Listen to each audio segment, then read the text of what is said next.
A couple of definitions you're going to hear. If you don't get tape one, you'll know what these definitions are, because we're going to use these words throughout our lecture. Sex, the process by which a black man and a black woman interact to produce a child. Very simply. White sex, it's another word for perversion. It's a term that includes all types of European perversion. Any act of sexual deviance and or sexual aggression deriving from Europeans that occurs between other than a consenting man and a consenting woman. That includes rape, homosexuality, child molestation, bestiality, orgies, all of that. Just white sex. One term defines all of it. Misogyny. A European or a white expression of aggression and hatred towards females, including rape, assault, murder, and various other forms of violating females. Now yesterday, and with that piece right there, we dealt with the physical piece of rape and how it leads to effeminization. But now we're going to talk about something, a more global principle that Europeans operate under, and a more global attack, where the object is to strip resistance from black people. Now, one of the ways they do it is through physical rape. But what do they do when they can't physically rape the child? Right. Because not all the members of our communities have been physically, sexually abused. Right. But intellectually, the European has a war that he can wage on us, where you see this right here, right? Now, what would make this man want to have a hula hoop earring in his ear? Why brothers going around, what's leading up to all of this stuff? Brothers wearing dresses now and, I mean, feminine and getting perms in their hair, what's going on? Not all of them are sexual victims, not all of them. That's because the same thing that the European has done with the physical rape, he has found a more effective means by doing it intellectually, psychologically. And so we're going to go after that today, because now we're going to really get deep into understanding how the Europeans wage war. Let's start here with the media. Go get 'em. This, in my opinion, this is an opinion, this is the worst juvie. We call them juvie because we know the so-called Jews, the small hats like Donahue, who brought the brother on the show, wants to exploit that. So-called Jew, Donahue Stein. This juvie here, the color purple, is the worst juvie in the 20th century for black people. That's right. Now let's go through it a little bit and just talk about why I want to. Because what I want you to do, when you finish, you leave here, I want you to be able to look at something on TV, look at a billboard, listen to something on the radio and say, oh, I see the attack. I see somebody else behind what's going on. I understand what's going on here. Let's talk about this juvie, the color purple. First of all, the juvie, the whole scenery in the juvie. How many people in here seen the juvie, the color purple? All right, come on now, go back with me into the juvie. The whole juvie, it appears, if you watch the juvie, that racism, white supremacy doesn't exist if you're a black man. Because every black man got a big house, living independently, even got the damn cracker on a horse delivering the mail to the brother. How you doing, Mr. Such and Such, giving mail? Now come back with me into the 1920s. Thank you, brother. How many black men was walking around self-confident with huge homes and large land that don't work, sitting around laying on stuff, swinging around all day? You found the hardest working black men in the world in the 1920s. Yes, sir. Black man didn't sleep to take care of his family. He didn't do anything to take care of his family. And he wasn't the least likely to have to deal with racism, white supremacy. Yes, our systems were violated, but the one in the most danger in the black community in the 1920s was that black man. That's why when you see them hanging from the trees, most of them you see were black men, because they're trying to pull us out, but not this juvie. No, if you watch this juvie, you would swear that the only enemy the black woman has ever had was the black man. Yeah. Let's move on. Let's move on. First, it starts off with the father. He's raping her. He molesting his own daughter. Now, we know that happens, but let me show you what the European does now. It's real tricky now. We have a white sex offender, Alice Walker. You know, she was married to a small hat, absolutely. At one time, she's married to a small hat. She writes his book. Small hats are very clever, though. They see what they can use and then they change it. So once they start to make this juvie here, I saw something that they did. Now you got to watch the juvie again for yourself and you'll see it. Every crime that the white race has committed against black people, every crime that we know, if you say, who did this to black people? The white race did it. They put it on black people. I'll show you how they did it. Who was it that stripped black women's babies out of the womb and sold them during slavery? White men. Not in the color purple. The father had sex with his daughter, raped the little girl, took the baby and went and sold it. So now if you're a black woman sitting there and you, oh, don't be a molest victim because you go, that's just how these niggas are. That's how they do. See, yeah, it's true that we do have this dysfunction, but it's not true that we were in a power position and that we were doing this independently. Break it down, bro. See, they don't break that down. All they do is show you a black man taking black children and selling them. That's not reality. No. I don't know if you remember, the little girl had her sister, came and stayed with him, and she was going on her way to school. And this rich, independent guy on a horse comes riding down on a horse to go rape this little black girl on the way to school. 1920s, who is that? The white male. Who was that in the juvie?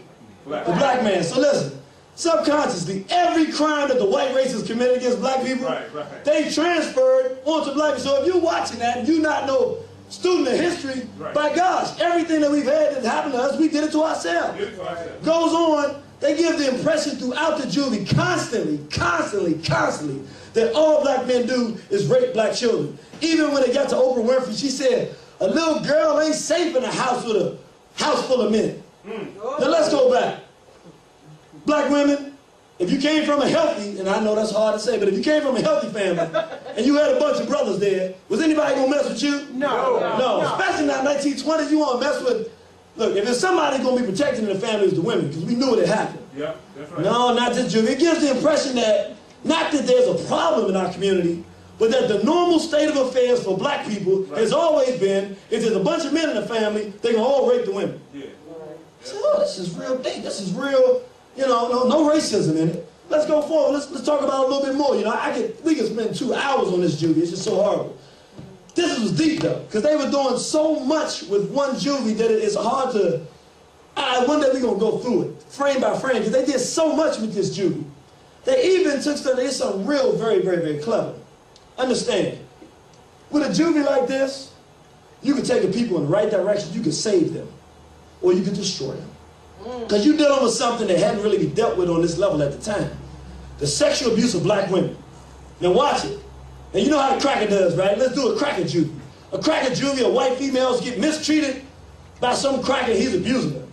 All of a sudden, a knight in shining armor, right? White male comes up and saves her. She falls in love and lives happily ever after, right? That's right. Training them that you can overcome what's going wrong with you, and that there's something better coming in the future. Well, let's check out The Color Purple. The black woman is abused by the black man. Her father rapes her, takes her babies away from her, sells her to this other guy who brutalizes and mistreats her. Everybody, all she's ever heard her whole life, she was ugly. So here comes this black dyke in her shining armor, should to save the day. So the answer for you, black woman, come on, your answer is, when the black man mistreats you, where do you go? You gotta know these hammer-nosed kikes. You gotta know them, man. They tricky. I didn't say that. That's right. That was an accident. They cut that, brother. Cut that out. I'll take care of it, brother. That was a personal thing. I apologize. But I really don't apologize. That's all right. A bunch of monsters. But I tell you what's real deep. I remember I was arguing with a sister. We were going back and forth. And this is one of the major things they did. They created a war. Don't misunderstand me. It's not that we weren't having issues, but they created a war between black men and black women. I was arguing with this sister. And I said, don't you see what's going on? Don't you see what's going on? And she said, no. So they showed the part where Sophia and Harpo, her husband, soon-to-be husband, were walking, marching up to the father's house. And she's walking all in front of him, and he's walking behind her, marching up the hill. Come on, Sophia, wait for me. And I said, look how they're doing. They're creating this war between, look what they're doing. So the sister looked at me. Said, so what is she supposed to do? He's supposed to be walking in front? And I looked at her, I said, there you go. I said, come on now. I said, I know you didn't mean to say that, but let's start thinking. Now we Africans, we supposed to be saving our race. Go get him, Ayo. And I know how you feel, because see, that's how the cracker, they set it up as a war, man against woman, so you jump in, you're going to jump in the right side, right? Wait a minute. What's the question you're supposed to ask me? How should they have been walking to the house? Right, that's right. That's Hand in hand. right. Guess what?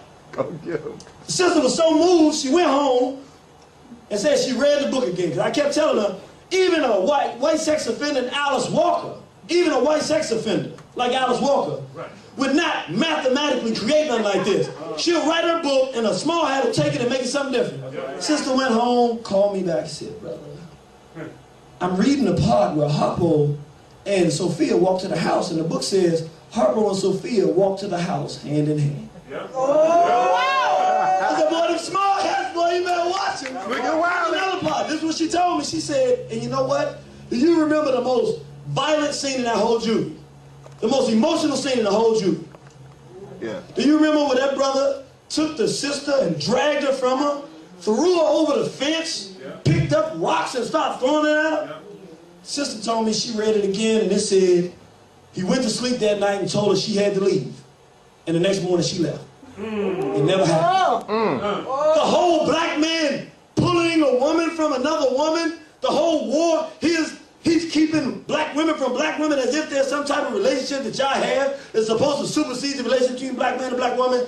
These crackers are creating warfare with us. War. And they did it very mathematically. So this was a sick, demented juvie. And the honest truth, unless you know who the small hats are, unless you know who the white sex offenders are, it's very difficult to not fall into that trap. The best you're going to do is look at it and say, I didn't really like it that much. I didn't like how they portrayed black men.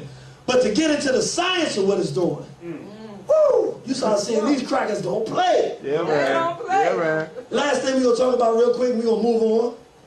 Another thing that they told us, and this is where I saw them doing this, I said, this is real dangerous.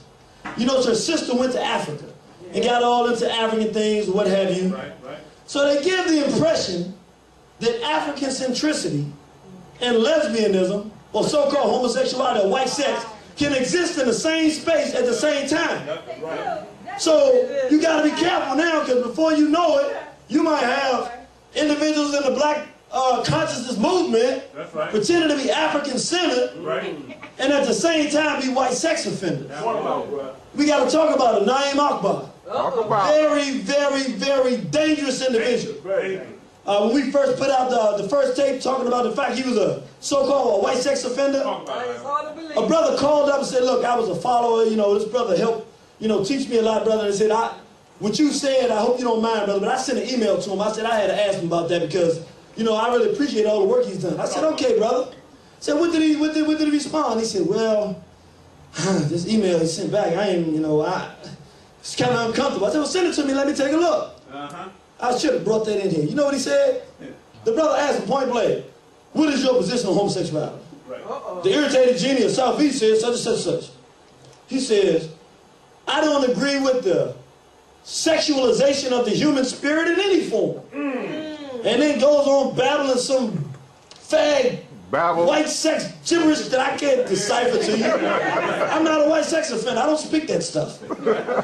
And I said, whoa, this is real deep. This is real deep. Now, we got to understand something. If he's living that life, where is that coming out in his work? Where is that coming out in the impact he's having on individuals that he runs into? We talked about the color purple, brothers and sisters. The effeminization effect is not necessarily just about the so-called homosexuality. It's about getting us comfortable with the idea of black men being something other than men. Of black women being something other than women. And making your fight in life or your thrust in life anything outside of resisting white power. In order to do that, they have been bombarding us with imagery that sees black men as something other than men. We remember